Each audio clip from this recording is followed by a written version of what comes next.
இங்க இவரு பீன்ஸ் எல்லாம் முளை கட்டி விக்கிறாரு.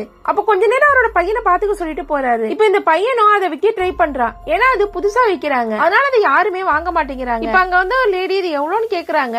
இவனும் விலைய சொல்றான், அவங்க எனக்கு வேணாம்னு சொல்றாங்க. இவன் உடனே கொஞ்சம் கவர்ல போட்டு கொடுத்து இதை ட்ரை பண்ணி பாருங்க, பிடிச்சா மட்டும் நாளைக்கு வந்து வாங்கன்னு சொல்றான். அவங்களும் சரின்னு சொல்லி வாங்கிட்டு போவாங்க. இப்ப அவங்க அப்பா வந்து பயங்கரமா திட்டுறாரு. ஏன்னா இவ்வளவு கஷ்டப்பட்டு ரெடி பண்ணதை யாராவது ஃப்ரீயா கொடுப்பாங்களான்னு சொல்லிட்டு நீ உடனே காலேஜுக்கு போகணும்னு சொல்லி அவனை துரத்தி விடுறாங்க. இப்ப அடுத்த நாளே ஒரு ஆபீசர் அங்க வராரு. வந்ததுமே அவங்க அப்பா கிட்ட நேத்து பீன்ஸ் குடுத்தீங்களே அது இருக்கான்னு கேக்குறாரு.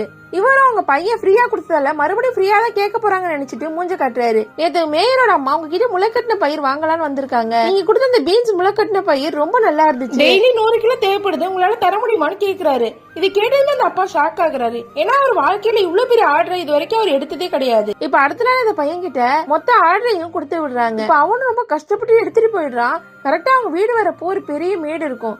அவனும் மேல ஏத்த பாக்குறான், அவனால ஏத்தவே முடியல. இப்ப கடைசியா மேல தள்ளுறான், ஏறுது. பார்த்தா அவனோட ஃப்ரெண்ட்ஸ் தான் அவனுக்கு கை கொடுத்து மேல போறதுக்கு ஹெல்ப் பண்றாங்க. ஏன்னா நீ எல்லாருமே காட்டின அன்பால இவன் கேட்காமலே அவனோட ஃப்ரெண்ட்ஸ் எல்லாம் இவனுக்கு வந்து ஆர்டர் தெரிஞ்சுட்டு இவனுக்கு ஹெல்ப் பண்ண வந்திருப்பாங்க. பையன் பண்ண ஒரு சின்ன செயலால கஷ்டத்துல வாழ்ந்த அந்த குடும்பம் இப்ப சந்தோஷமா வாழ ஆரம்பிக்குது.